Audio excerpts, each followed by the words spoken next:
Well, we move on now to examine what I believe will probably be the most common response to Queen D6 at club level. And I say this because in this position, playing the bishop out to c4 is a very traditional way of meeting the Scandinavian at all levels.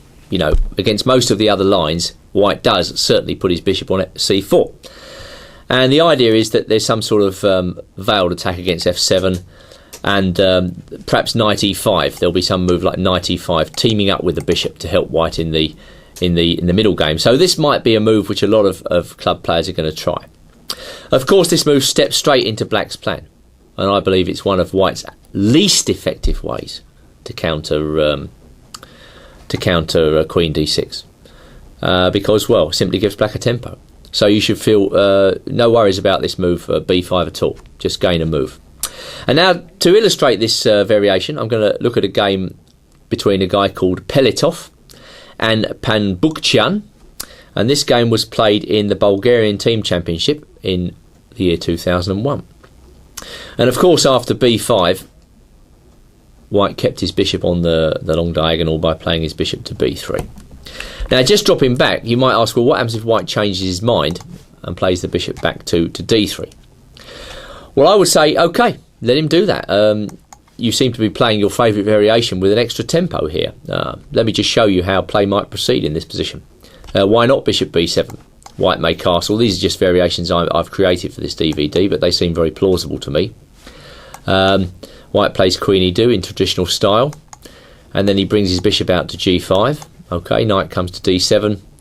Rook comes to the centre, typical play. Castles, again, white plays very natural moves. We could attack the bishop, for instance. And after bishop to h4, just play very sensibly in this position with c5. I mean, this would be very, very thematic play for black in this variation. He plays his pieces to ideal squares, and then he plays the freeing break c5. Yeah, this seems to be a very satisfactory way for black to play the position. That's your overall plan of campaign. So going back to b5, we'll rejoin the game Peletov versus Panbukchian, and white played bishop to b3. Pawn up to e6, blunting the diagonal of the bishop on b3, leaving the bishop biting on granite, as Fischer would say. Bishop g5, natural development. Knight bd7. Panbukchian obviously didn't want white to double his pawns on f6, so he reinforces the knight.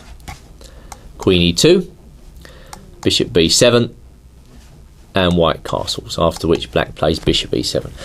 And I think you really should be able to see how easy this variation is for black if white doesn't make an immediate challenge to the black position, because, you know, black's just going through his routine of playing the opening plan. At some stage he's going to get in the move c5 in with a very comfortable game. Rook fe1. White can't do very much, so he just centralises his rooks. Castles, rook a d1. And now Panbukchian plays a very safe move. In previous games we've seen the rook coming to d8 from f8. Here he plays rook f e8, which has two distinct advantages. Frees up the black queen, because of course the bishop on e7 is now protected, and it's a prophylactic move against possible white sacrifices on e6. So if you want a safe way to play the position and another square for your rook, e8 seems a very reasonable alternative. Well, in this position I simply think that white couldn't see what to do, so he came up with the move a3. I mean, that just looks like some sort of pass move to me. It doesn't weaken the position, it just passes. White can't see what to do, so he has to make a move. He finds the move a3. Bishop f8, uncovering the rook on e8, and starting to think about possible action in the middle game with his pawn on e6. White plays bishop to h4. Again, a move, a neutral move, maybe hoping to... Bishop's not doing very much on g5. White's hoping to maybe play the bishop back to g3, hitting the exposed black queen. Rook a c8. So here Panbukchian finds a novel way of developing his rooks, and it's clear that black is leading up to the move c5. White plays his knight to e5. trying to interrupt that scheme. If we take play back, it's worth taking a look at bishop g3 in this position, attacking the queen, because I think it features a thematic idea. Black slides his queen across to b6, and let's say white now plays knight e5 here.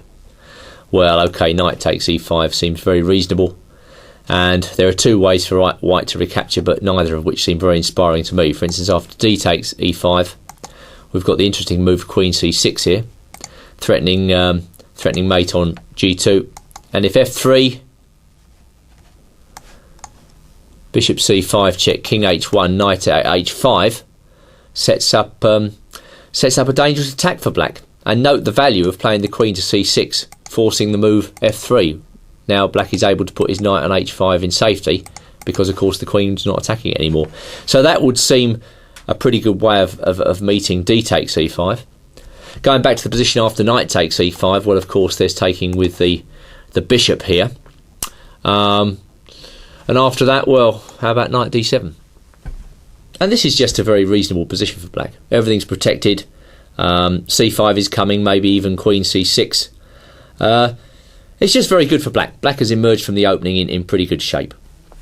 So if we go back to Peletov Pambuchan now, this might explain why white plonked his knight in on e5 straight away. c5. Why not? The thematic response, gaining space and time, and well, just giving black a very, very comfortable game indeed. And there's a hidden tactical point. White took on d7. Black recaptures with the knight, so as to avoid any damage to the king side. And now white plays d takes c5. And white may have thought to, himself, oh, I'm getting the advantage here, because look at my rook vis-a-vis the queen and the knight there. But black has a tactical shot here. He can play queen c6, and that's a very nice Zwischenzug, which enables black to negotiate the opening successfully. Now g2 is hanging. Well, white could play f3, but then black can take on c5 with either the knight or the bishop in comfort.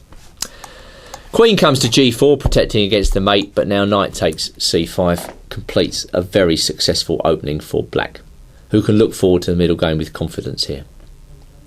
What's he got? Very active play, good development for all his pieces, a safe king, and the knight hits the bishop on b3, forcing a concession. So again, black has achieved very satisfactory play out of the opening. Well, I should show you how this game progresses, because it is very interesting. White, of course, doesn't allow black to take his bishop. And now black starts active play on the queen side with a5, perhaps planning the move b4 at some point. White gets out of the way with knight e2, negating the move b4 and perhaps bringing the knight to the king side to aid an attack. Queen e4, very sharply seen, exchanging off or threatening to exchange off the active white queen. And it's hereabouts that white starts to lose his way.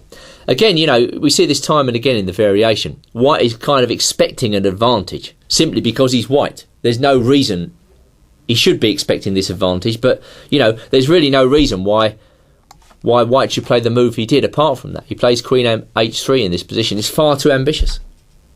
There's no reason. You can't play for a win in a position which doesn't demand it. So again, I reckon white's best move was probably to take on e4. I mean, I know that, okay, after knight takes e4 or bishop takes e4, black has whatever edge is going in this position. But still, white's got to just accept he's slightly worse and get on with it and play this variation. It's this irrationality we find at a lower level of chess all the time, and probably is the reason for a lot of people losing positions they shouldn't really lose.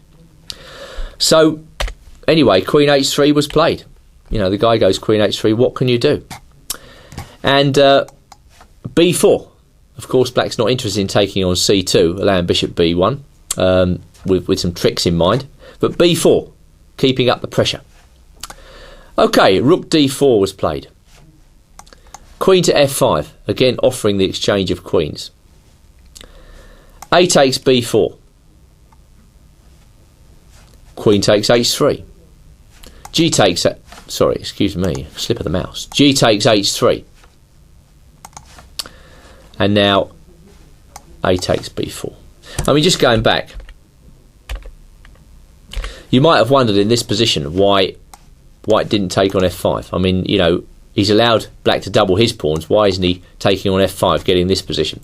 Well, I think the answer must be that he doesn't like the idea of black's rook on e8, pinning the knight on e2. This is a very uncomfortable situation for white. And in this particular position, the bishop on h4 is looking distinctly out of play. It's shooting down an empty diagonal to d8.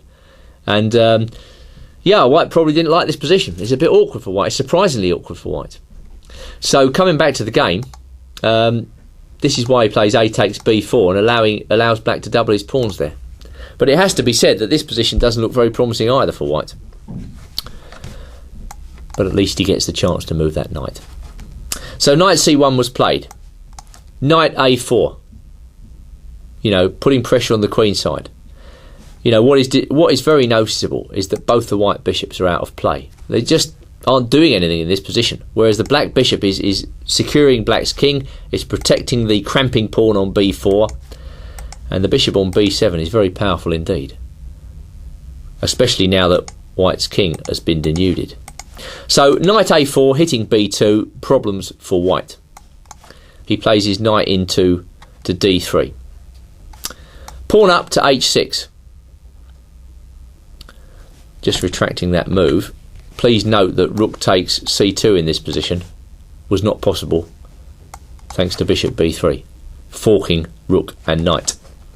So h6, just a very useful move, securing against back rank tricks. Bishop to b3, the need to protect the pawn was there, so he protects the pawn.